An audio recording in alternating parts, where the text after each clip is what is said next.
What's up, guys? Welcome back to the Mic Check Podcast. This is T Word, the People's Champ. Thanks for tapping in. Today, we're talking about Ryan Garcia and Derrick James.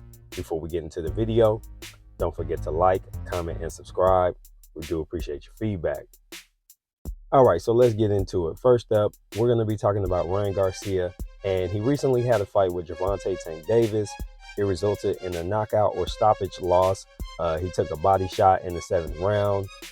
Got up, took a couple steps back, realized he was in imminent danger, and decided to call it a day and went back down to one knee to concede the victory to Gervonta. Now, that being said, after the fight, there were some rumblings about what was going on with his trainer situation during camp, as well as what was going on with his promoter. Now, while there haven't been any changes with his promoter, he and Joe Goosen decided to part ways, aka it sounds like he fired Joe, or maybe Joe just didn't like the process. There were some rumblings about there being a collaborative effort in training camp versus Joe telling Ryan what to do, which is what your trainer-boxer relationship typically looks like. So Ryan Garcia was in the hunt for a trainer, and unlike Anthony Joshua, who spent a significant amount of time looking for trainers between fights, Ryan Garcia quickly selected Derrick James, and now it looks like they're going to be working together going forward. So I've got a couple thoughts about this particular topic, and we'll start with the fighter himself. What does it mean for Ryan Garcia to work with a guy like Derrick James? So if you're familiar with Derrick James, you know that he's a fundamentals first trainer. He doesn't allow his guys to go off script too much, but he does enforce his particular way of doing things.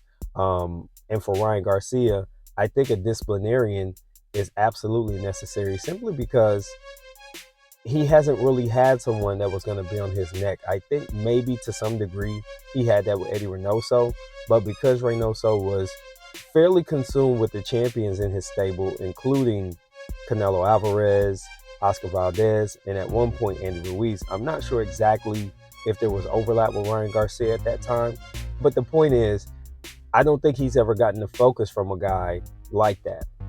Now, going into a training camp with Derrick James, you're going to expect that he's going to want a certain level of aggressiveness, grit, or dog in you.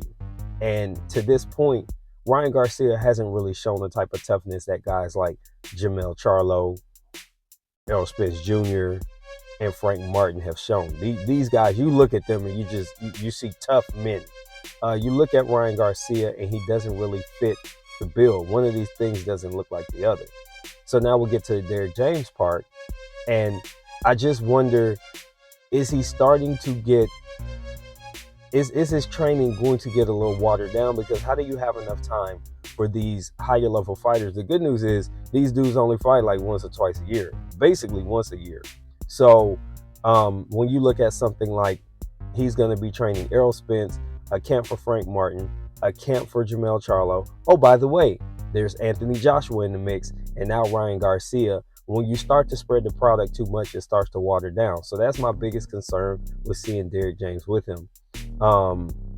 But if he can make it happen, and maybe it's a team over there and Derrick is the one who gets all the shine, and shout out to them, because if that's the case, they've been doing a good job of really putting him as the forefront, kind of like the head coach.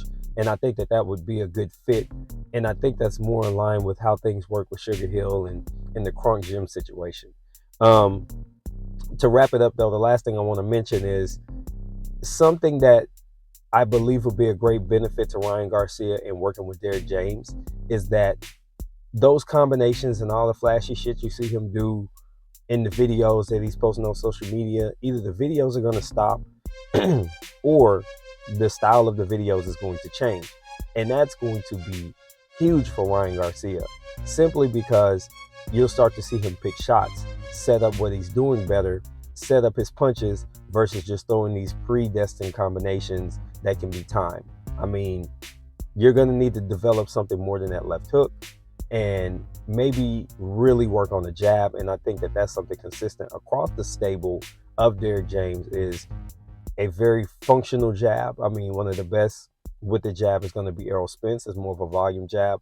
But other than that, Frank Martin, Jermell Charlo, they have good functional jabs that get the job done and set up other things. And Ryan Garcia will really benefit from that.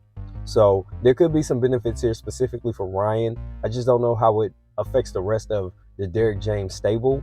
So interested to see how this goes, if this relationship will last, and if he can maintain a high level of training with so many people. You're looking at four major stars, and then a fringe contender in Frank Martin in the stable at this point.